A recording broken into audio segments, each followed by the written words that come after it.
다음은 원뿔을 회전축과 수직인 평면으로 잘라낸 도형입니다. 이 입체 도형의 겉넓이를 구하시오. 원주율 3. 세 부분의 넓이를 구해서 더해줘야 합니다.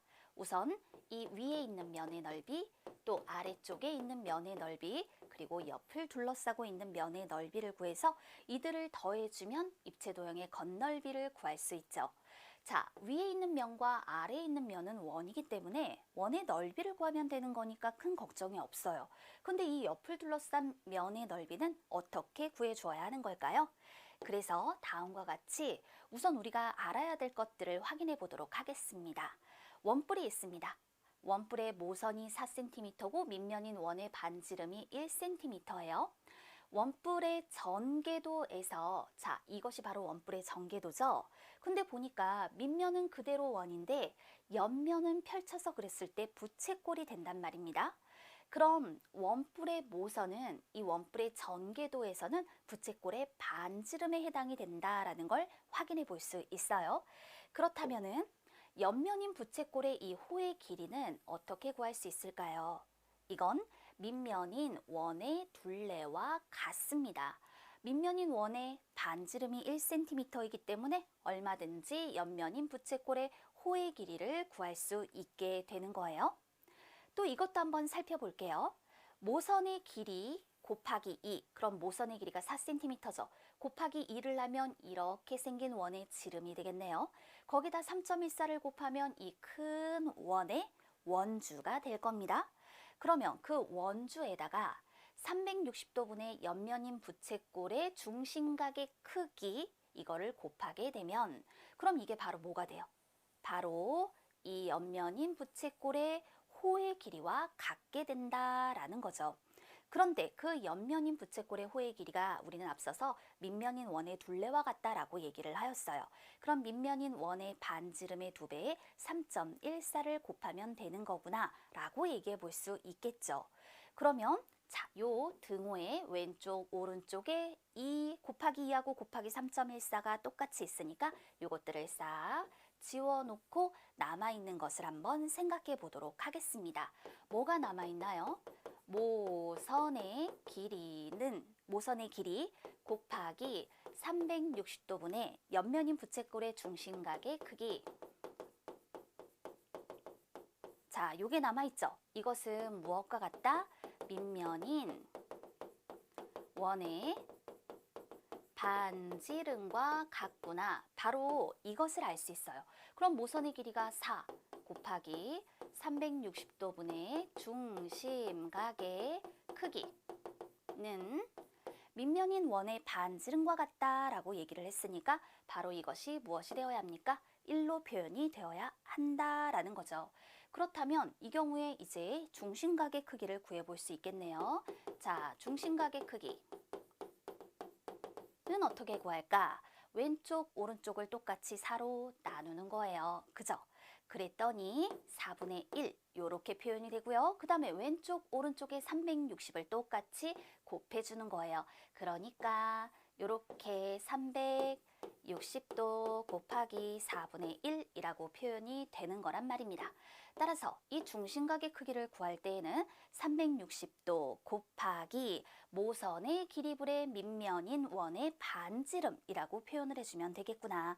그랬더니 중심각의 크기가 90도가 된다. 이렇게 중심각의 크기도 구할 수 있게 되는 거죠.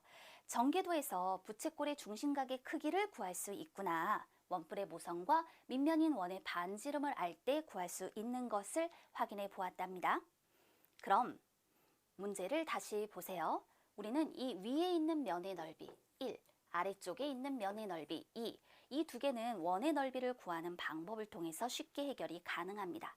또 옆을 둘러싸고 있는 면의 넓이 요 3의 넓이를 구할 때 주의를 해주면 되는 거예요. 1의 넓이를 구해봐요. 반지름 곱하기 원주율 해서 27제곱센티미터. 2의 넓이 반지름 곱하기 원주율 따라서 108제곱센티미터. 이렇게 표현이 되죠. 원주율이 문제 조건에서 3이라고 했으니까요. 그 다음에 이제 이 3의 넓이를 구해주어야 하는데요. 이렇게 생각해야 돼요.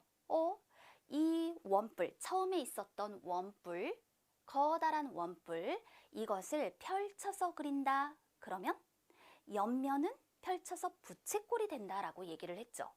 부채꼴의 중심각의 크기는 몇 도가 되는 걸까라고 생각해 보는 거예요. 그럼 부채꼴의 중심각의 크기, 우리 바로 얘기를 했었잖아요.